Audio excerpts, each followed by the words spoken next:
Hello बच्चों, let's read the question. Question says the curve y equal to minus x square upon 2 plus x plus 1 is symmetric with respect to the line x equal to 1 because a parabola is symmetric about its axis. ठीक है. Second option, इसमें कुछ option है हमारे पास. तो ये statement based question है. Statement first is correct, statement second is correct, statement second is a correct explanation of statement one. Statement first is correct, statement second is correct, statement 2 is not a correct explanation of 4. Statement 1 is correct, 2 is incorrect, statement 1 is incorrect, 2 is correct. चलिए solve करते हैं हम यहाँ पे. तो देखो इसमें क्या दिया हुआ है, हमें कर दिया हुआ है y equal to minus X square by 2 plus X plus 1. ठीक है ना.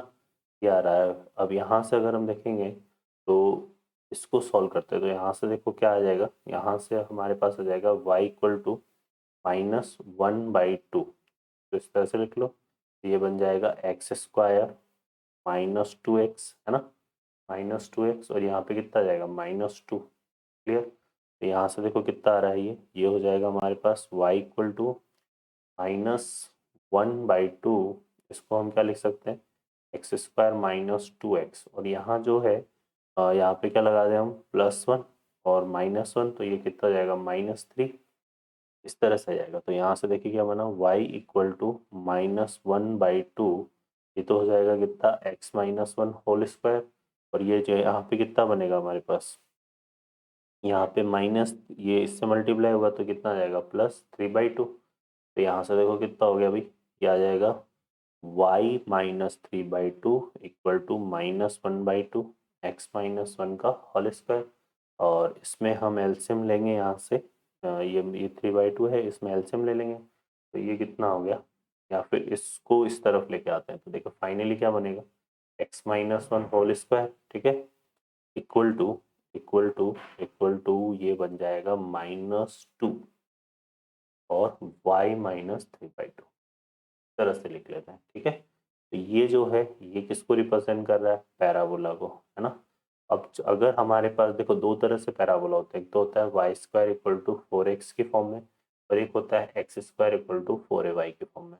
तो ये जो पैराबोला होता है ये तो क्या होता है, symmetric about Y axis, sorry X axis. इसे सिमेट्रिसिटी को हम कैसे डिफाइन करते हैं कि जो भी लाइन पैराबोला को दो इक्वल पार्ट में डिवाइड करती है वो उस लाइन के रेस्पेक्ट, तो यहाँ एक्स एक्सेस कर रहा है ये काम, है ना.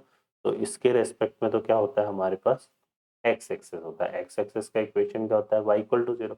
और इसके रेस्पेक्ट में जो पैराबोला बनता है वो इस तरह से बनता है ना. तो यहाँ पे y एक्सेस को कौन, इसको दो इक्वल पार्ट में कौन डिवाइड करता है, y एक्सेस, है ना. तो यहाँ पे क्या होता है, x इक्वल टू 0. अब यही पैराबोला अगर हमारे पास इस फॉर्म में हो तो यहाँ पे यही पैराबोला अगर हमारे पास y माइनस के का whole square 4a x minus H की फॉर्म में हो जाता है, या फिर x माइनस एच का whole square equal to 4a y minus K की फॉर्म में. तो इसमें जैसे y इक्वल टू 0 था, है ना, तो इसमें क्या आ जाएगा, y इक्वल टू के, है ना.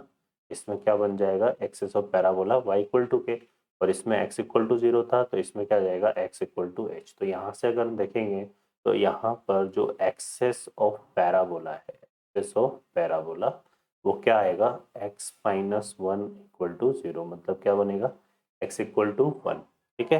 तो x इक्वल टू 1 क्या हो गया, इसका एक्सेस बन जाएगा. क्यों, और एक्सेस क्या करता है, पैराबोला के सिमेट्रिक अबाउट, किसके होता है पैराबोला सिमेट्रिक, एक्स एक्स के रेस्पेक्ट में सिमेट्रिक होता है. ठीक है.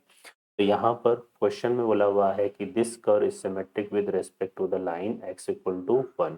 तो ये x इक्वल टू 1 क्या है, इसका एक्सेस ऑफ पैराबोला है. तो स्टेटमेंट 1 क्या हो गया, करेक्ट हो गया. 2 में क्या बोल रहा है, a parabola is symmetric about its axis, it is the correct option, है ना. तो ये स्टेटमेंट 2 भी क्या है, करेक्ट है. और 2 को हम बोल सकते हैं कि it is the correct explanation of statement 1. तो हमारे पास जो इसमें करेक्ट आंसर होगा वो क्या होगा, फर्स्ट होगा. 1 is correct, 2 is correct, and statement 2 is a correct explanation of statement 1. Okay बच्चों, I hope you understand. Best of luck.